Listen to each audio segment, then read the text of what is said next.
ಬಹಳ ಕೈದಿಗಳು ಆ ಜೈಲಿನಲ್ಲೇ ಕುತ್ಕೊಂಡು ಡಿಗ್ರಿಗಳು ಮಾಡ್ತವೆ, ಬ್ಯಾಚುಲರ್ ಡಿಗ್ರಿ ಮಾಡ್ತವೆ, BA ಮಾಡ್ತಾರೆ, BCA ಮಾಡ್ತಾರೆ, MBA ಮಾಡ್ತಾರೆ, ಆಮೇಲೆ ಬೇರೆ ಬೇರೆ ತರದ್ದು ಡಿಪ್ಲೊಮಾ ಸರ್ಟಿಫಿಕೇಟ್ ಮಾಡ್ತಾರೆ. ಮೊದಲು ಇಂದಿರಾ ಗಾಂಧಿ ಓಪನ್ ಯೂನಿವರ್ಸಿಟಿ ಅವ್ರು ಮಾಡ್ತಾ ಇದ್ರು, ಬೆಂಗಳೂರು ಓಪನ್ ಯೂನಿವರ್ಸಿಟಿ ಅವ್ರು ಮಾಡ್ತಾ ಇದ್ರು, ಮೈಸೂರು ಮಲ್ಲಿಗೆ ಕರ್ನಾಟಕ ಇದು ಓಪನ್ ಯೂನಿವರ್ಸಿಟಿನ ಮಾಡ್ತಾ ಇದ್ರು.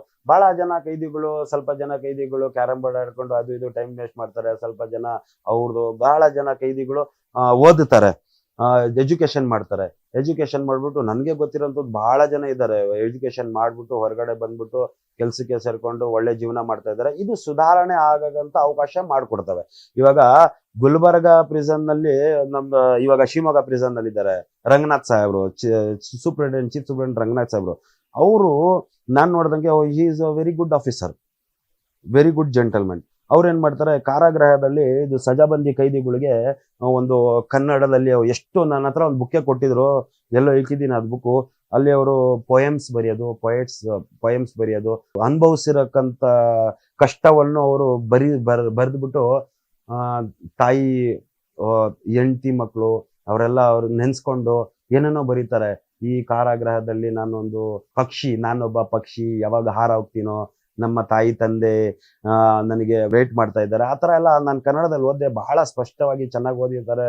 ಅದು ನೀವು ರಂಗನಾಥ್ ಸಾಹೇಬ್ರಿಗೆ ಹತ್ರ ಹೋಗಿ ಕೇಳಿದ್ರೆ ಸುಮಾರು ಕೈದಿಗಳಿಗೆ ಅವರು ಮಾಡಿದ್ದಾರೆ.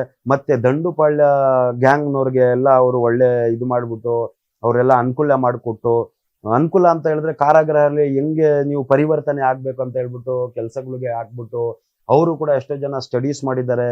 ಬೇರೆ ಬೇರೆ ಎಂತೆಂಥ ಕೈದಿಗಳು ಎಂತೆಂಥ ಕೆಲಸ ಹೋಗಿರೋರಿಗೆ ಅವರು ಪಾಠ ಹೇಳ್ಕೊಡೋದು, ಮೇಷ್ಟ್ರುಗಳು ಬರ್ತಾರೆ ಒಳಗಡೆ, ಆಯಿಯಿಂದ ಹಿಡಿದು ಹೇಳ್ಕೊಡ್ತಾರೆ. ಯಾರು ಅಲ್ಲಿ ಕಲಿಯಲ್ವೋ ಅವ್ರಿಗೆಲ್ಲ ಹೇಳ್ಕೊಡ್ತಾರೆ.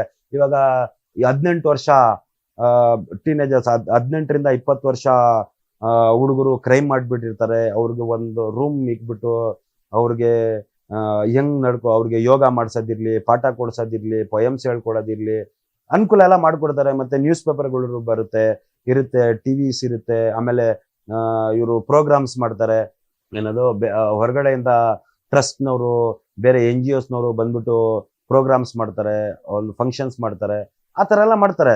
ಮತ್ತೆ ಫೆಸ್ಟಿವಲ್ಸ್ ಎಲ್ಲ ಆಚರಣೆ ಮಾಡ್ತಾರೆ, ಗಣೇಶ ಕುಂಡ್ರಿಸ್ತಾರೆ, ಅದೆಲ್ಲ ಮಾಡ್ತಾರೆ. ಪ್ಲಸ್ ಜಿಮ್ಸ್ ಐತೆ, ಆಮೇಲೆ ಗ್ರೌಂಡ್ ಐತೆ, ಅಲ್ಲಿ ಕ್ರಿಕೆಟ್ ಆಡ್ತಾರೆ. ಯಾಕಂತ ಹೇಳಿದ್ರೆ ಇದೆಲ್ಲ ಕಾರಾಗೃಹದಲ್ಲಿ ಸುಧಾರಣೆ ಆಗೋದಕ್ಕೋಸ್ಕರ, ರಿಫಾರ್ಮ್ ಆಗೋದಕ್ಕೋಸ್ಕರ, ಈವಿಲ್ ಸ್ಟ್ರೆಸ್ ಆಗ್ಬೇಕು, ಅವ್ರದ್ದೆಲ್ಲ ಪ್ರಾಬ್ಲಮ್ ಆಗ್ಬಾರ್ದು ಅಂತ ಹೇಳ್ಬಿಟ್ಟು ಅದೆಲ್ಲ ಮಾಡ್ತಾರೆ.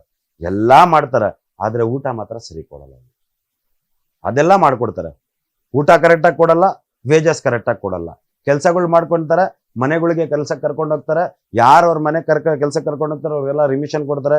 ಜೈಲರ್ ಮನೆಗೂ ಕರ್ಕೊಂಡು ಹೋಗ್ತಾರೆ, ಸೂಪರಿಂಟೆಂಡೆಂಟ್ ಮನೆಗೂ ಕರ್ಕೊಂಡು ಹೋಗ್ತಾರೆ, ಎಲ್ಲಾ ಕಡೆಗೂ ಕರ್ಕೊಂಡು ಹೋಗ್ತಾರೆ. ಅವರೆಲ್ಲ ಬಟ್ಟೆಗಿಲ್ಲ ಒಗಿಸ್ಕ ಇದೆಲ್ಲ ಮಾಡ್ತಾರೆ. ಮಾಡ್ಲಿ, ಅದು ಅವ್ರು ಸಂಬಂಧಪಟ್ಟಿದ್ದು, ನಾವು ಅದಕ್ಕೆಲ್ಲ ಇಂಟ್ರೆಸ್ಟ್ ಇಲ್ಲ.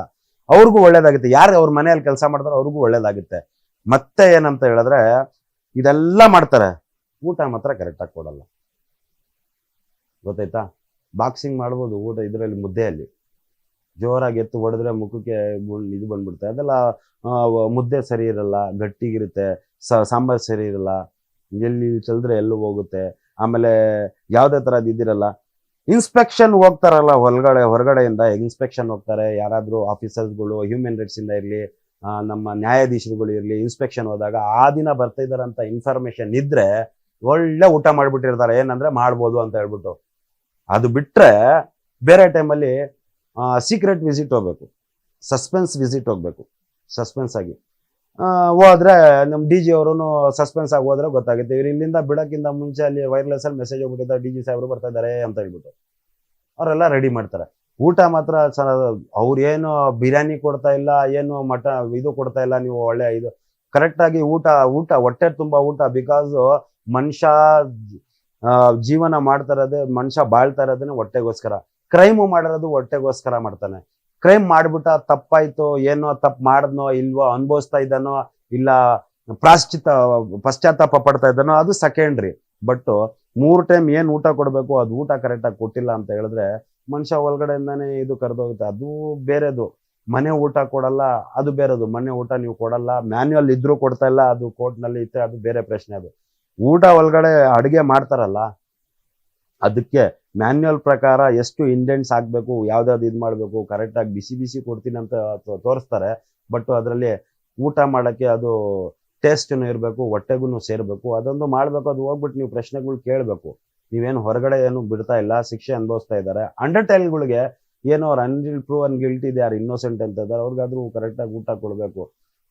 ಆಮೇಲೆ ಇನ್ನೊಂದು ಎಂತ ಹೇಳಿದ್ರೆ, ಊಟ ಜಾಸ್ತಿ ಕೇಳೋಕ್ಕೂ ಇಲ್ಲ, ವೇಟ್ ಮಾಡ್ಬಿಟ್ಟು ಕೊಡ್ತಾರೆ. ಊಟ ಕೊಡಬೇಕು ಅಂತ ಹೇಳಿದ್ರೆ ಒಂದು ಚಪಾತಿ ಒಂದು ಎಕ್ಸ್ಟ್ರಾ ಬೇಕು ಅಂತ ಹೇಳಿದ್ರೆ ಜೈಲರ್ಗೆ ಹೋಗ್ಬಿಟ್ಟು ಕೇಳಬೇಕು, ಅವ್ರ ಹತ್ರ ಒಂದು ಸೈನ್ ಮಾಡ್ಕೊಂಡು ಹೋಗ್ಬೇಕು.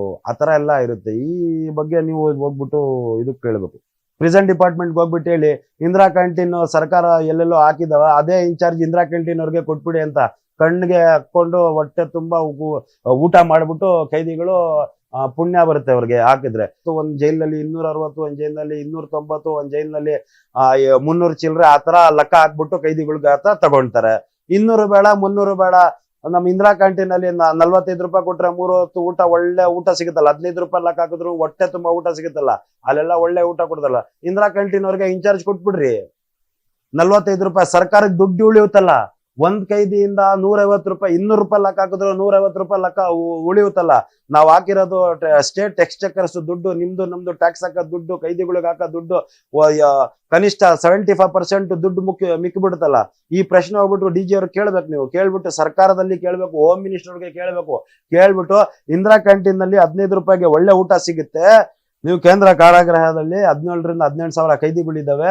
ಒಂದ್ ದಿನಕ್ಕೆ ಊಟಕ್ಕೋಸ್ಕರ ನೀವು 200 ರೂಪಾಯಿಂದ 300 ರೂಪಾಯಿ ಗಂಟ ಬೇರೆ ಬೇರೆ ಕಾರಾಗೃಹಗಳಲ್ಲಿ ಚಾರ್ಜ್ ಮಾಡ್ತಾ ಇದ್ದೀರಾ. ಕಲಬುರಗಿ ಕಾರಾಗೃಹಗಳಲ್ಲಿ ಬೇರೆ ಚಾರ್ಜ್ ಮಾಡ್ತಾ ಇದ್ದೀರಾ, ಬಳ್ಳಾರಿಯಲ್ಲಿ ಬೇರೆ ಚಾರ್ಜ್ ಮಾಡ್ತಾ ಇದ್ದೀರಾ, ಮೈಸೂರಲ್ಲಿ ಬೇರೆದು ಇದು ಬೆಂಗಳೂರಿನಲ್ಲಿ ಸಪರೇಟ್ ಕೈದಿಗಳಿಗೆ ಸಪರೇಟ್ ಚಾರ್ಜ್ ಮಾಡ್ತೀರಾ. ಯಾಕೆ 200 ರೂಪಾಯಿನೂ 300 ರೂಪಾಯಿನೂ ನಾವು ಸಿಟಿಸನ್ಸ್ ಆಫ್ ದಿಸ್ ಸ್ಟೇಟ್ ನಾವ್ ಯಾಕೆ ಟ್ಯಾಕ್ಸ್ ಅಮೌಂಟ್ ನ ಅಲ್ಲಿ ಅಷ್ಟೊಂದು ಕೊಡ್ಬೇಕು? ಇಂದಿರಾ ಕ್ಯಾಂಟೀನ್ ಅಲ್ಲಿ 15 ರೂಪಾಯಿಗೆ ಒಳ್ಳೆ ಊಟ ಸಿಗ್ತಾ ಇದ್ರೆ ಅದೇ ಇಂದಿರಾ ಕ್ಯಾಂಟೀನ್ಗೆ ಇನ್ಚಾರ್ಜ್ ಕೊಟ್ಬಿಟ್ರೆ 3 ಹೊತ್ತು ಒಳ್ಳೆ ಊಟ ಕೊಟ್ಬಿಡ್ತಾರೆ. 50 ರೂಪಾಯಿಂದ 60 ರೂಪಾಯಿಗೆ ಒಳ್ಳೆ ಊಟ ಕೊಟ್ಬಿಡ್ತಾರೆ. ಇನ್ನು 150 ರೂಪಾಯಿನ 150 ರೂಪಾಯಿ ನಮ್ಗೆ ಉಳ್ಕೊಂಡ್ಬಿಡುತ್ತೆ. 25% ಅಲ್ಲಿ ಆಗ್ಬಿಡುತ್ತಲ್ಲ. ಈಗ ಪ್ರಶ್ನೆ ಹೋಗ್ಬಿಟ್ಟು ಕೇಳಿ, ಹೆಂಗಿದ್ರು ಊಟ ಕರೆಕ್ಟ್ ಆಗಿ ಕೊಡ್ತಾ ಇಲ್ಲ ಅಂತ ಹೇಳ್ಬಿಟ್ಟು ಪ್ರಾಬ್ಲಮ್ಸ್ ಐತೆ ಜೈಲಿನಲ್ಲಿ. ಅವ್ರ ಅಡಿಗೆ ಮಾಡೋದು ಬೇಡ, ಅವ್ರು ಕೊಡೋದು ಬೇಡ, ಅದೇ ಕಾಂಟ್ರಾಕ್ಟ್, ಅದೇ ಟೆಂಡರ್ ಇಂದಿರಾ ಕ್ಯಾಂಟೀನ್ ಅವ್ರು ಕೊಟ್ಬಿಡಿ. ಅದ್ ಯಾರು ನಡೆಸ್ತಾ ಇದಾರೋ 50 ರೂಪಾಯಿ ಕೊಟ್ಬಿಡ್ತಾರೆ. ಸರ್ಕಾರಕ್ಕೂ ದುಡ್ಡು ಉಳಿಯುತ್ತೆ. 106 ಕೋಟಿ ಸ್ಯಾಂಕ್ಷನ್ ಮಾಡೋದ್ರಿಂದ ಉಳ್ಕೊಳ್ಳುತ್ತೆ. ಕೇಳಿ, ಕೈದಿಗಳಿಗೆ ಒಳ್ಳೆ ಊಟ ಸಿಗುತ್ತೆ, ಸರ್ಕಾರಕ್ಕೆ ದುಡ್ಡು ಉಳಿಯುತ್ತೆ, ಸ್ಟೇಟ್ ಟ್ಯಾಕ್ಸ್ ನಮ್ದು ಉಳ್ಕೊಳ್ಳುತ್ತೆ. ಕೈದಿಗಳಿಗೂ ಪ್ರಾಬ್ಲಮ್ ಸಾಲ್ವ್, ಕ್ಯಾಂಟೀನ್ ಅವ್ರಿಗೂ ಪ್ರಾಬ್ಲಮ್ ಸಾಲ್ವ್, ಟೆಂಡರ್ ಸಿಗುತ್ತೆ, ಸರ್ಕಾರಕ್ಕೂ ದುಡ್ಡು ಉಳಿಯುತ್ತೆ. ನೋಡಿ, ಶಿಕ್ಷೆ ಅನುಭವಿಸ್ಕೊಂಡು ಹೋಗ್ಬಿಟ್ಟು ಬುದ್ಧಿ ಬಂದಿದ್ರೆ, ಬುದ್ಧಿ ಇಂದ ಇದ್ರೆ, ಒಳ್ಳೆತನ ಆಗಿದ್ರೆ ಸಮಾಜದಲ್ಲಿ ಅವ್ನಿಗೆ ಮರ್ಯಾದೆನೇ ಸಿಗುತ್ತೆ, ಕೆಲಸನೇ ಸಿಗುತ್ತೆ, ಚೆನ್ನಾಗಿರ್ತಾನೆ. ತಿರ್ಗಾ ಅದೇ ನಡವಳಿಕೆ ಇದ್ರೆ ತಿರ್ಗಾ ಪೊಲೀಸ್ ಅವರು ಹಾಕ್ತಾರೆ. ಇನ್ನೊಂದು ಕೇಸ್ ಆಗ್ತದೆ, ಏನಾದ್ರು ಪ್ರಾಬ್ಲಮ್ ಮಾಡಿದ್ರೆ, ಏನಾದ್ರು ಕ್ರೈಮ್ ಮಾಡಿದ್ರೆ ತಿರ್ಗಾ ಹಾಕ್ತಾರೆ. Is called habitual offender. ಸುಧಾರಣೆ ಆಗಿಲ್ಲ ಅಂತ ಹೇಳ್ಬಿಟ್ಟು.